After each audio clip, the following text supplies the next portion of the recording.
पर मैं भगवान नाम निष्ठ हूं, इसलिए मेरा सर कलम कर दिया जाए तो हंसते हंसते कटवा लेंगे सर, लेकिन नाम नहीं छोड़ेंगे।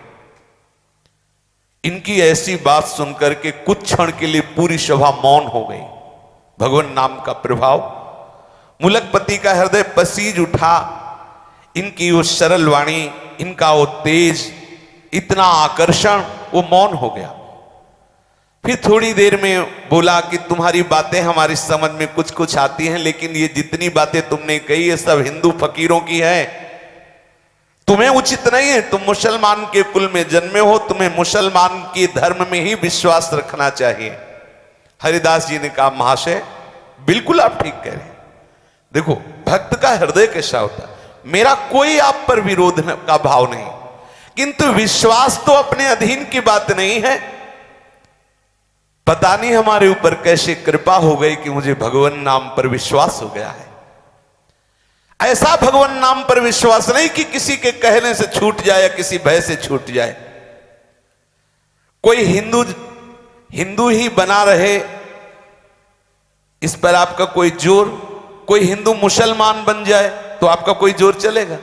मान लो कोई हिंदू बना है तो आप क्या करोगे?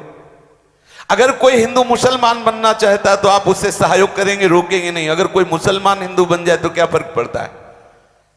अगर हिंदू मुसलमान बन सकता है तो मुसलमान भी हिंदू बन सकता है। श्री हरिदास जी ने सभा में ऐसा तर्क रखा। कोई हिंदू जब अपना विश्वास छोड़कर मुसलमान होने के लिए आता है तो आपने कभी उसे दंड दिया? आपके भय से, आपके समझाने से कोई हिंदू धर्म का त्याग कर जब इस्लाम धर्म को स्वीकार करता है तो आप उसे क्या कभी दंड दिए कि तुझे अपने धर्म में रहना चाहिए? क्यों नहीं? उसे क्यों नहीं आपने शासन के द्वारा मजबूर किया कि वो अपने ही हिंदू धर्म में रहे? जब हिंदुओं को अपना धर्म छोड़कर इस्लाम धर्म में आने के लिए आप स्वतंत्र मानते हैं तो आपको यह भी स्वतंत्रता समझनी चाहिए कि कोई मुसलमान भी हिंदू धर्म को स्वीकार कर सकता है। फिर आप मुझे कलमा पढ़ने के लिए क्यों मजबूर करते हैं?